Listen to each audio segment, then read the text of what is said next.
கோரிக்காவை ஒரு மரத்துக்கு பின்னால வரைஞ்சு வந்து சோனா குருவியும் ரீட்டா கிளியும் பேசிக்கிறத கவனிச்சுக்கிட்டு இருந்தது. சோனா குருவியும் ரீட்டா கிளியும் ஒரு கூடையில அவங்களுக்கு கிடைச்ச தானியங்களை சேர்த்து வச்சிருந்தாங்க. ரீட்டா, நமக்கு இன்னைக்கு தேவைக்கு அதிகமாவே தானியங்கள் கிடைச்சிருக்கு. ஆனா இன்னைக்கு நான் உணவு தேட கிளம்புறப்ப என் பையன் குக்கு இனிப்பான பழங்கள் வேணும்னு கேட்டான். ஆமா சோனா, என்னோட பையன் மிட்டு கூட பழங்கள் கிடைச்சா எடுத்துக்கிட்டு வர சொன்னான். ஆனா என்ன பண்றது, நமக்கு பழங்களே கிடைக்கல. ரீட்டா, சரிவா, நம்ம இன்னும் கொஞ்சம் தூரம் பறந்து போய் ஏதாவது பழங்கள் கிடைக்குதான்னு பாப்போம். சோனா குருவி இப்படி சொன்ன உடனே ரீட்டா கிளி தானியங்கள் இந்த கூடைய தன்னோட அழகால தூக்கிக்கிச்சு. ரீட்டா, இந்த கூடைய வேற நாம ஏன் தூக்கிட்டு போகணும்? இது இங்கே ஓரமா வச்சுட்டு வா, இங்க யாரும் இல்லை, அதனால நம்ம பயப்படாம இங்க வச்சுட்டு போகலாம். சோனா குருவி இப்படி சொன்ன உடனே அந்த தானியங்கள் இருந்த கூடைய அங்க இருந்த மரத்துக்கடியில வச்சுட்டு பிறகு அவங்க 2 பேரும் இனிப்பான பழங்களை தேடி பறந்து போறாங்க. இந்த சந்தர்ப்பத்துக்காக காத்திருந்த கோரிக்காவும் உடனே தான் மறைஞ்சிருந்த இடத்த விட்டு வெளியே வந்துச்சு. இந்த தானியங்களை எடுத்துக்கிட்டு போறவங்களுக்கு இந்த கூடை ஃப்ரீ. இப்படி நினைச்ச கோரிக்காகும் பிறகு அந்த கூடைய தூக்கிட்டு அங்கிருந்து பறந்து போயிடுச்சு. கோரிக்காக வீட்டுக்கு போனப்ப காலுக்காவும் ஜக்கு கூட படுத்து தூங்கிட்டு இருந்தது. டேய் ஜக்கு, எழுந்துரு, அம்மா உனக்காக தானியங்கள் எடுத்துக்கிட்டு வந்திருக்கேன்.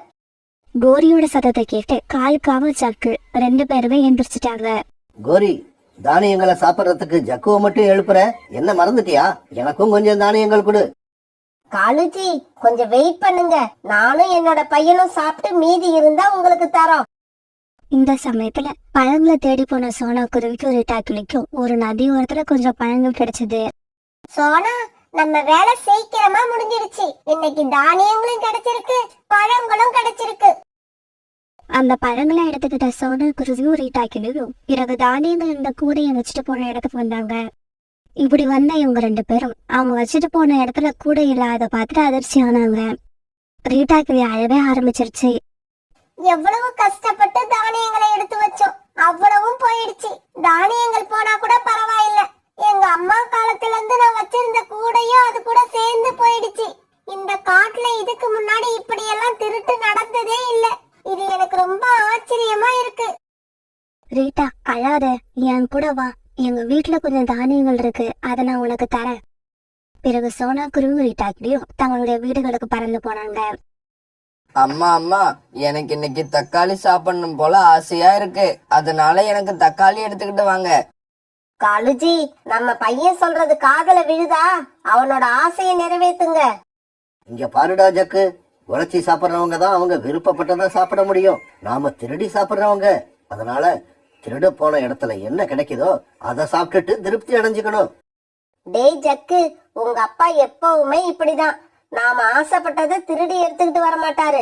நீ கவலைப்படாத, புறாவோட தோட்டத்துல இந்த தடவை தக்காளி தான் பயிர் பண்ணிருக்கு. அங்க இருந்து நான் உனக்கு கண்டிப்பா எடுத்துக்கிட்டு வரேன். கோரி, நானும் உன் கூட வரேன். நானும் தக்காளி சாப்பிட்டு ரொம்ப நாள் ஆகுது. பிறகு காலுக்காகவும் கோரிக்காகவும் 2 பேரும் புறாவோட தக்காளி தோட்டத்தை நோக்கி பறந்து போனாங்க. இவங்க 2 பேரும் தக்காளி தோட்டத்துக்கு போய் சேர்ந்தப்ப புறா தன்னோட தோட்டத்துல வேலை செஞ்சுக்கிட்டு இருந்தது. காலுஜி, என்ன இது? இந்த புறா இப்படி வயல்ல வேலை செஞ்சுக்கிட்டு இருந்தா நம்மளால எப்படி தக்காளி திருட முடியும்? கோரி, கொஞ்சம் பொறுமையா இரு. உழைக்கிறவங்க எல்லாருமே கொஞ்ச நேரம் கழிச்சு ஓய்வெடுப்பாங்க. அந்த சமயம் வர்ற வரைக்கும் நாம காத்திருக்கணும். இப்படி ரொம்ப நேரம் தன்னோட தோட்டத்துல வேலை செஞ்ச புறா பிறகு ஒரு மரத்தடிக்கு வந்துச்சு. ரொம்ப நேரம் வெயில்ல நின்று வேலை செஞ்சதால உடம்பு ரொம்ப களைப்பா இருக்கு, கொஞ்ச நேரம் இந்த மரத்தடியில படுத்து ஓய்வெடுப்போம். இப்படி அந்த மரத்தடியில படுத்த புறா கொஞ்ச நேரத்துல எல்லாம் தூங்க ஆரம்பிச்சிருச்சு. காலுஜி, நீங்க உழைக்கலன்னா கூட உழைக்கிறவங்கள பத்தி சரியா தெரிஞ்சு வச்சிருக்கீங்க. நீங்க சொன்ன மாதிரியே புறா படுத்து தூங்குது. இங்க பாரு கோரி, நீ புறா கண் விழிக்குதா இல்லையான்னு பாத்துக்க. நான் போய் தக்காளிய திருடிட்டு வந்துடுறேன். காலுஜி, தக்காளி பறிக்கிறப்ப எங்க அம்மாவுக்கும் சேர்த்து கொஞ்சம் அதிகமா பறிச்சுக்கோங்க. எங்க அம்மாவுக்கு தக்காளினா ரொம்ப பிடிக்கும். கோரி, நாம எந்த உணவை திருட போனாலும் உடனே எங்க அம்மாவுக்கு அது பிடிக்கும்னு சொல்ற. உங்க அம்மாவுக்கு பிடிக்காத உணவுன்னு இந்த உலகத்துல ஏதாவது இருக்கா இல்லையா? இப்படி சொன்ன காலுக்காகவும் தோட்டத்துக்கு போய் அங்கிருந்து தக்காளிகளை பறிச்சு ஒரு கூடையில போட்டுக்கிச்சு. கோரி, கூட நிறைய தக்காளிகளை பறிச்சாச்சு, சீக்கிரம் கிளம்பு, இந்த இடத்த காலி பண்ணுவோம். பிறகு அந்த தக்காளி கூடைய தூக்கிட்டு காலுக்காகவும் கோரிக்காகவும் தங்களோட வீட்டுக்கு போனாங்க. ஆனா தன்னோட தோட்டத்துல நடந்த எதை பத்தியும் தெரியாத புறா அந்த மரத்தடிய படுத்து தூங்கிட்டு இருந்தது. பிறகு ரொம்ப நேரம் கழிச்சு கழுகக்கா புறாவை பார்க்க அந்த தோட்டத்துக்கு வந்துச்சு. புறா தன்னோட தோட்டத்துல படுத்து தூங்கிட்டு இருக்கத பார்த்த கழுகு பிறகு எழுப்ப ஆரம்பிச்சது. ஏய் புறா, ஏன் இங்க படுத்து தூங்கிக்கிட்டு இருக்க? தூக்கம் வந்தா வீட்டுல போய் படுத்து தூங்க வேண்டியது தானே? கழுகோட சத்தத்தை கேட்ட புறா தூக்கம் கழிஞ்சு எந்திரிச்சு உட்கார்ந்தது. கழுகக்கா வாங்க, என்ன விஷயமா வந்தீங்க? புறா, என்னோட பேர பசங்க எல்லாம் ஊர்ல இருந்து வந்திருக்காங்க. அவங்களுக்கெல்லாம் தக்காளி சட்னினா ரொம்ப பிடிக்கும். அதனால எனக்கு 3 கிலோ தக்காளி கொடு. கழுகக்கா 3 கிலோ என்ன, 5 கிலோவா வாங்கிக்கிட்டு போங்க. இப்படி சொல்லிட்டு தோட்டத்துக்கு போய் பார்த்த புறா அதிர்ச்சி ஆயிடுச்சு. ஏன்னா அங்க இருந்த தக்காளி செடிகள்ல இருந்த தக்காளிகள் நிறைய திருட்டு போயிருந்தது. போச்சு போச்சு, என்னோட உழைப்பெல்லாம் வீணா போச்சு. யாரோ என்னோட தோட்டத்துக்கு வந்து விளைஞ்சிருந்த நிறைய தக்காளிகளை திருடிக்கிட்டு போயிட்டாங்க. புறா, கொஞ்ச நேரம் அமைதியா இரு. நேத்து நான் சோனா குருவியையும் ரீட்டா கிளியையும் பார்த்தேன். அவங்க காட்டுக்குள்ள தானியங்களோட வச்சிருந்த கூட திருட்டு போயிடுச்சான். இப்படி திருட்டு போய்கிட்டு இருந்தா இந்த காட்டுல நாம நிம்மதியா வாழ முடியாது. இங்க பாரு புறா, நீ ஏன் கவலைப்படுற? நாம எல்லாம் ஒன்னா சேர்ந்து இந்த காட்டுல உள்ள அந்த திருட்டு பறவைய கையும் களவுமா பிடிப்போம். கவலைப்படாத. பிறகு கழுகக்கா புறாவை கூப்பிட்டுக்கிட்டு சோனா குருவிய பார்க்க போச்சு. இங்க பாரு சோனா, அந்த திருட்டு பறவைய நான் பிடிக்கிறதுக்கான நேரம் வந்துடுச்சு. இதுக்கு அப்புறமும் பொறுமையா இருந்தா நாம நிறைய இழப்புகளை சந்திக்க வேண்டி வரும். இங்க பாருங்க கழுகக்கா, பொதுவா ராத்திரியே தான் திருடர்கள் வருவாங்க. அப்படி வந்தாங்கன்னா நம்ம அவங்கள கண் வச்சு கையும் களவுமா பிடிச்சிடலாம். ஆனா இந்த திருடங்க பகல் நேரத்திலயே வந்து திருடிட்டு போறாங்க. எப்ப வராங்கன்னு தெரியல, எப்படி போறாங்கன்னு தெரியல. எல்லாமே மர்மமா இருக்கு. இங்க பாருங்க, புறாவோட தோட்டத்துல இருந்து தக்காளி பழங்களை திருடிட்டு போன அந்த திருடங்க கண்டிப்பா மறுபடியும் அங்க திருட வருவாங்க. சாப்பிடுமா, சாப்பிடு. வயிறு நிறையிற வரைக்கும் சாப்பிடு. இது பத்தலனா இன்னும் கேளு, நிறைய எடுத்துக்கிட்டு வர.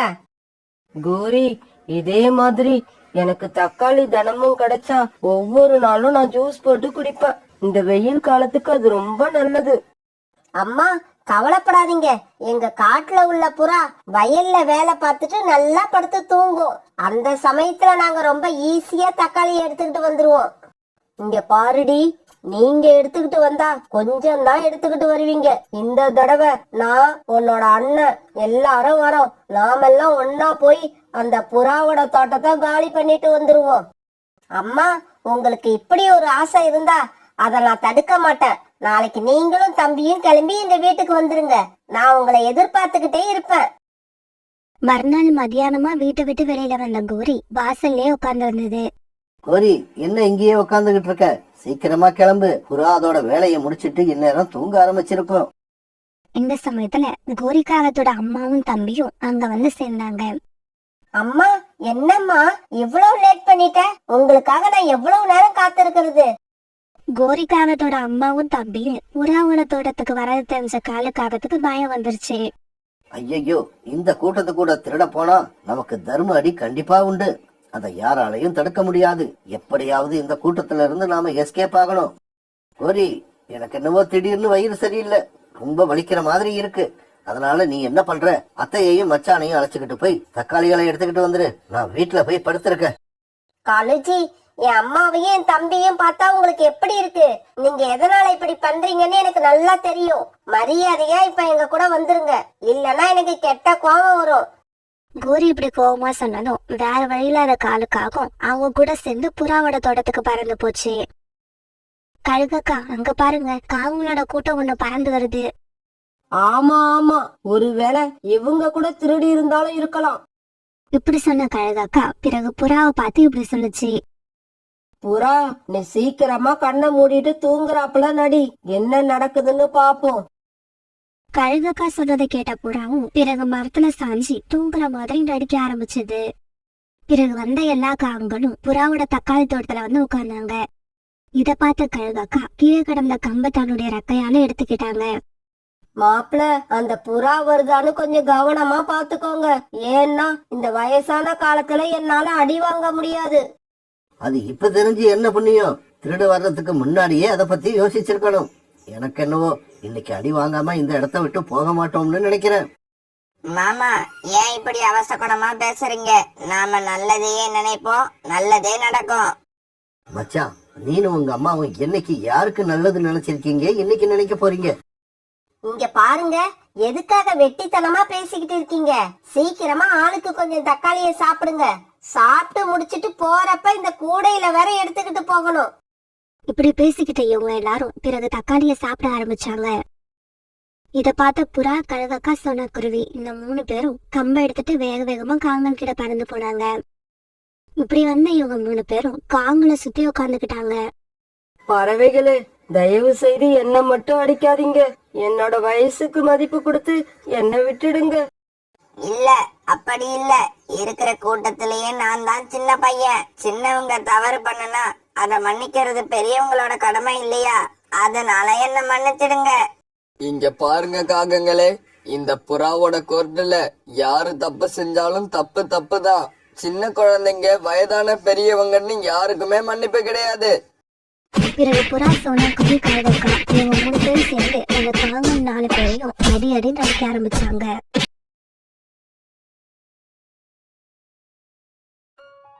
சோனா குருவிக்கு ஒரு பையனும் ஒரு பெண் குழந்தையும் இருந்தாங்க. அவங்க பிறந்து சுமார் 1 வாரம் தான் இருக்கும். சோனா குருவி அவங்க மேல ரொம்ப அன்பா இருந்துச்சு. அப்புறம் சமயம் கிடைக்கும் போதெல்லாம் அவங்க கிட்ட பேசிக்கிட்டே இருந்தது.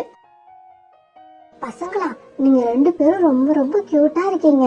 எனக்கு தெரிஞ்ச வரைக்கும் இந்த காட்டுல உள்ள எல்லா குழந்தைங்களை விடவும் நீங்க தான் ரொம்ப அழகா என் கண்ணுக்கு தெரியுறீங்க.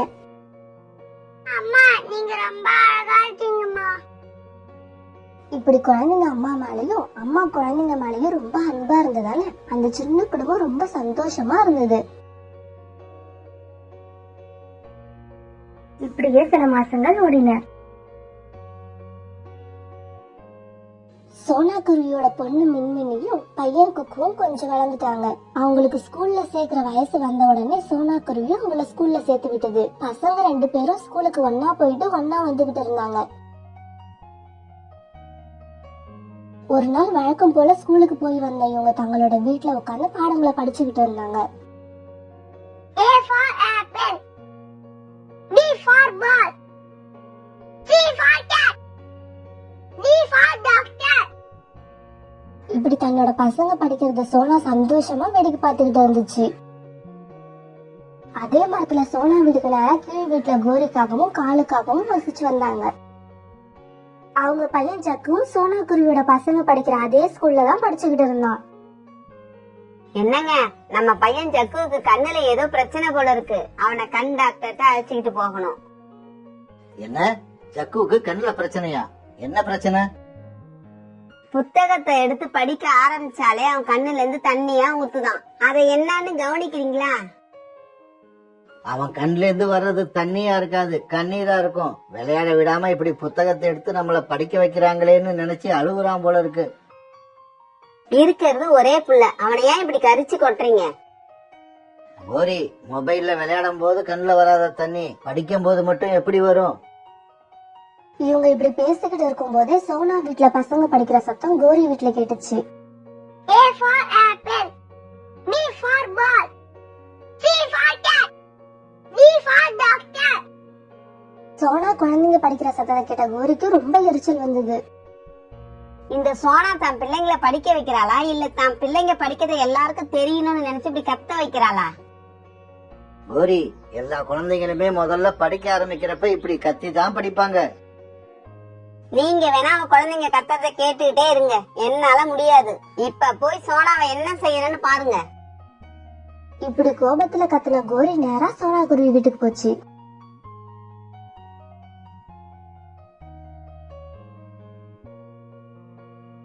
என்ன சோனா, உன் பசங்க பாடம் படிக்கிறாங்களா இல்ல சத்தம் போட்டு ஊரை கூட்டுறாங்களா? ஒரே தலைவலி, ஒரு நிமிஷம் கூட நிம்மதியா இருக்க முடியல. என்ன கோரி அக்கா, இதுக்கு போய் இப்படி கோவப்படுறீங்க? சின்ன வயசு பசங்க படிக்கும் போது இப்படிதான் சத்தம் போட்டு படிப்பாங்க. நீங்க சொல்றத பார்த்தா என்னமோ என் பசங்க மட்டும்தான் சத்தம் போட்டு படிக்கிற மாதிரில இருக்கு. சோனா, என்கிட்ட இந்த தேவையில்லாத பேச்செல்லாம் பேச வேண்டாம். முடிஞ்சா உன் பிள்ளைங்களை சத்தம் போடாம படிக்க சொல்லு. முடியலையா வேற எங்கேயாவது வீட்டை பாத்துக்கிட்டு போயிடு. நான் ஏன் போகணும் எங்கேயாவது? நான் இங்கதான் இருப்பேன். என் பசங்க சத்தம் உங்களுக்கு இடைஞ்சலா இருந்தா நீங்க எங்கேயாவது போய் வீடு கட்டிக்கங்க. சோனா, என்ன பேசுற நீ? யார்கிட்ட பேசுறன்னு தெரிஞ்சுதான் பேசுறியா?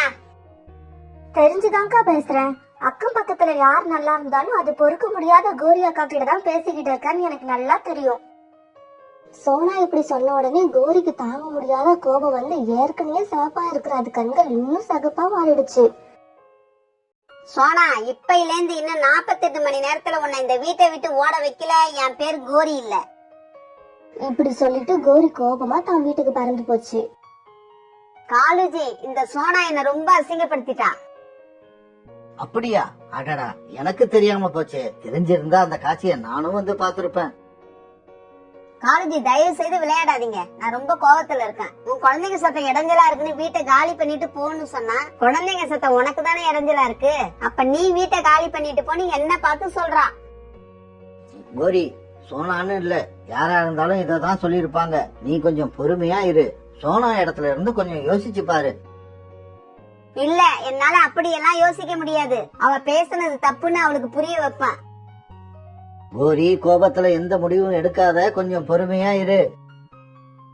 நீங்க எந்த அட்வைஸும் எனக்கு பண்ண வேண்டாம். நான் என்ன செய்யறதுன்னு முடிவு பண்ணிட்டேன். நாளைக்கே பக்கத்து காட்டுக்கு போய் என் சிஷ்யனை பார்த்து சோனாவுக்கு ஒரு முடிவு கட்டுறேன். இரவு காலும் ஜக்குவும் தூங்கினாலும் கோரிக்கு மட்டும் சோனா பேசுனது அப்பப்ப நினைவுக்கு வந்து அவளை தூங்கவே விடல. மறுநாள் பொழுது விழுந்துச்சு.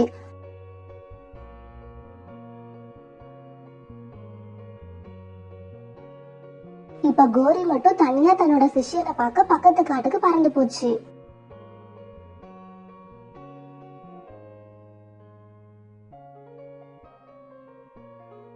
இப்படி பறந்து கோரிக்காக அங்க போய் சேர்ந்தப்ப கோரியோட சிஷ்ய தன்னோட அடியாட்களோட உட்கார்ந்து இருந்தான். எப்பவுமே கோரிய பார்த்த உடனே வாங்க தலைவி வாங்க அப்படின்னு வரவேற்க சிஷ்ய அன்னைக்கு கோரிய பார்த்து பார்க்காத மாதிரி உட்கார்ந்து இருந்தது கோரிக்கு என்னவோ போல ஆயிடுச்சு. டேய் சிஷ்யா, என்னடாச்சு உனக்கு? எப்பவும் என்ன பார்த்த உடனே வாங்க தலைவி வாங்கன்னு வாய் நிறைய கூப்பிடுவியே. தனியா தொழில் செஞ்சு தலைவன் ஆனவனா தலக்கணம் ஏறிடுச்சா உனக்கு? அக்கா, கோவப்படாதீங்க, உங்ககிட்ட ஒரு விஷயம் சொல்லணும். இப்படி சொல்லிட்டு அடியாட்கள்ல ஒருத்தவன் கோரிக்காக பக்கத்துல வந்தான். அக்கா, 2 நாளைக்கு முன்னாடி தலைவர் ராத்திரி வேட்டைக்கு போனப்ப தலையில தேங்காய் விழுந்துருச்சு. அதுல இருந்து தலைவருக்கு கொஞ்சம் ஞாபக மறதி அதிகமாவே இருக்கு. எதுக்கும் உங்களை நீங்க ஒரு தடவை இன்ட்ரடியூஸ் பண்ணிக்கோங்க, ஞாபகம் வந்தாலும் வந்துரும். இத கேட்ட உடனே கோரிக்காக தன் சிஷ்யன் கிட்ட தன்னை தானே அறிமுகம் பண்ணிக்கிச்சு. தம்பி, என்னடாச்சு உனக்கு?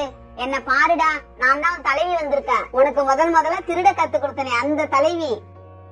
கோரி இப்படி சொன்ன உடனே கோரியோட சிஷ்யனுக்கும் எல்லா ஞாபகமும் வந்துடுச்சு. தலைவி, தலைவி வாங்க, எப்ப வந்தீங்க? எப்படி இருக்கீங்க? அப்பா, இப்பதான்டா எனக்கு உயிரே வந்துச்சு. ஒரு முக்கியமான விஷயமா உன்னை பார்க்க வந்தேன்டா. என்ன செய்யணும் தலைவி? சீக்கிரம் சொல்லுங்க, உடனே செஞ்சிடுவோம். கோரி உடனே சோனாக்குருவி வீட்டுல நடந்த எல்லா விஷயத்தையும் தெளிவா தான் சிஷ்யன் கிட்ட சொல்லுச்சு. என்ன அவமானப்படுத்தின அந்த சோனாக்குருவி வீட்டை இன்னைக்கு ராத்திரியே வந்து தீய வச்சு கொளுத்திடு. தலைவி, இதுதானா விஷயம்? இது ரொம்ப சிம்பிள். நீங்க கவலைப்படாம வீட்டுக்கு போங்க. நீங்க காலையில எழுந்திருச்சு பார்க்கும்போது அந்த வீடு இருக்காது. அந்த வீடு இருந்த இடத்துல சாம்பல் தான் இருக்கும். காட்டுக்கு நடுவுல ஒரு பெரிய மரம் இருக்கு, தெரியும்ல? தெரியும் தலைவி, மேல சொல்லுங்க. அந்த மரத்துக்கு மேலதான் சோனாக்குருவி வீடு இருக்கு. அந்த மரத்துக்கு கீழே இருக்கிறது என்னோட வீடு. தலைவி, இது போதும், நீங்க கிளம்பலாம். சிஷ்யன் இப்படி சொன்னது கோரிக்காக சந்தோஷமா வீட்டுக்கு வந்துச்சு.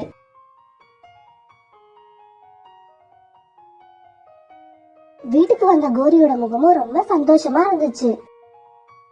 என்ன கோரி, ரொம்ப சந்தோஷமா இருக்க? போன விஷயம் என்ன ஆச்சு? இதையெல்லாம் உங்ககிட்ட சொல்லணும்னு அவசியம் இல்ல. நாளைக்கு பொழுது விடிஞ்ச உடனே என்ன நடந்திருக்குன்னு நீங்களே பார்த்து தெரிஞ்சுக்குங்க. கோரி இப்படி சொல்ல பிறகு 3 பேரும் படுத்து தூங்கினாங்க. அன்னைக்கு ராத்திரி 12 மணி இருக்கும். கோரியோட சிஷ்யன் தலைவிக்கு வாக்கு கொடுத்தபடியே சோனா வீட்டுக்கிட்ட தன்னோட ஆட்களோட தீப்பந்தம் எடுத்துக்கிட்டு வந்தான். தலைவா, இந்த வீடு தானே, நெருப்ப பத்த வச்சிடலாமா? டேய் டேய், கொஞ்சம் இருங்கடா. சோனா குருவி வீடு மேல் வீடா கீழ் வீடான்னு எனக்கு மறந்து போயிடுச்சு. கொஞ்ச நேரம் பொறுங்க. தலைவி சொன்னதை ஒரு தடவை ஞாபகப்படுத்தி பாத்துக்கிறேன். இப்படி சொல்லிட்டு கோரி சொன்னதை மறுபடியும் ஞாபகப்படுத்தி பார்த்த சிஷியனுக்கு கோரி கீழ் வீடுன்னு சொன்ன மாதிரியே இருந்துச்சு. அந்த மரத்துக்கு மேல உள்ளது என் வீடு, கீழே உள்ளதுதான் சோனாக்குருவி வீடு. இப்ப நல்லா ஞாபகப்படுத்தி பார்த்துட்டேன். கீழே உள்ளதுதான் சோனா குருவி வீடு, மேல உள்ளது என் தலைவி வீடு. கொஞ்சம் யோசிக்காம இருந்திருந்தா இந்நேரம் என் தலைவி வீட்டுக்கே தீ வச்சிருப்பேன். இப்படி சொன்ன சிஷ்யன் தன்னோட ஆட்களை அழைச்சுக்கிட்டு மரத்துக்கு கீழே வந்தான். ஏய் சோனா குருவி, என் தலைவியவா அசிங்கப்படுத்தின? என் தலைவிய அசிங்கப்படுத்தினா என்ன ஆகும்னு இன்னும் கொஞ்ச நேரத்துல உனக்கு தெரிஞ்சிடும். வைங்கடா நெருப்ப. கோரியோட சிஷ்யம் இப்படி சொன்னதும் அவளோட ஆட்கள் கோரி வீட்டோட எல்லா பக்கத்துலயும் நெருப்ப பத்த வச்சாங்க. டேய் எல்லாரும் கிளம்புங்க. யாராவது நம்மள பாக்குறதுக்கு முன்னாடி இந்த இடத்த காலி பண்ணி ஆகணும்.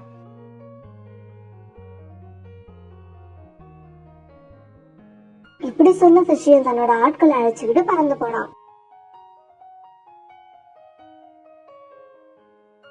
தன்னோட வீடு எரியறது தெரியாம உள்ள தூங்கிட்டு இருந்த கோரி சோனா வீடு பத்தி எரியற மாதிரி கனவு கண்டுகிட்டு இருந்துச்சு. கனவுல சோனா எரியற வீட்டுக்குள்ள மாட்டிக்கிட்டு கத்திக்கிட்டு இருந்துச்சு. ஐயோ என் வீடு எரியுது, என்னை யாராவது காப்பாத்துங்க, என்னை யாராவது காப்பாத்துங்க. ஐயோ என் வீடு எரியுது, என்னை யாராவது காப்பாத்துங்க, என்னை யாராவது காப்பாத்துங்க. இப்ப நெருப்போட அனல் தாங்காம காலும் ஜாக்கும் எழுந்திருச்சுட்டாங்க. கோரி, வீடு எரியுது, வீடு எரியுது, சீக்கிரம் எழுந்திரி. ஏன் காலேஜ் இப்படி கத்துறீங்க? வீடு எரியறது எனக்கும் தெரியும். இன்னும் சொல்ல போனா வீட்டுக்கு நெருப்பு வைக்க சொன்னதே நான் தான். அடிப்பாவி ஜக்கு, வீட்டுக்கு நெருப்பு வைக்க சொன்னதே உங்க அம்மா தானா? நம்மள உயிரோட கொல்றதுக்கு இவ ஏதோ பிளான் பண்ணிட்டான்னு நினைக்கிறேன். வா நம்ம கூரையை உடைச்சுக்கிட்டு எஸ்கேப் ஆயிடுவோம். இப்படி சொன்ன காலும் ஜாக்கும் கூரையை உடைச்சுக்கிட்டு எஸ்கேப் ஆனாங்க. நெருப்போட அனல் தாங்காம கொஞ்சம் லேட்டா கண் வச்ச கோரியும் வீட்டு கூரை வழியா எஸ்கேப் ஆச்சு. இருந்தாலும் அதோட தலையில தீப்பிடிச்சிருச்சு. பிறகு காலும் ஜாக்கும் கோரிய கொண்டு வந்து ஹாஸ்பிட்டல்ல சேர்த்தாங்க. டாக்டர், கோரிக்கு எப்படி இருக்கு? உயிருக்கு ஒண்ணும் ஆபத்து இல்ல? பயப்படாதீங்க, உயிருக்கெல்லாம் ஆபத்து இல்ல. அவங்க தலைப்பகுதியில தீப்பிடிச்சதால காது பக்கம் போற நரம்பெல்லாம் பாதிக்கப்பட்டிருக்கு. இனி எந்த சத்தத்தையும் அவங்களால கேட்க முடியாது. அவங்க காது கேட்கும் திறனை இழந்துருச்சு. A for apple, B for ball, C for cat, D for doctor. கோரி, பசங்க படிக்கிற மாதிரி ஏதாவது சத்தம் உனக்கு கேக்குதா? இங்க பாருங்க, இப்ப என்னால சப்பாத்தி எல்லாம் போட முடியாது. மத்தியானம் வரைக்கும் சாதம் இருக்கு, அதை சாப்பிட்டுட்டு படுங்க. அப்பாடா, சோனா குருவிக்கு இனிமே கோரியால எந்த பிரச்சனையும் இல்ல.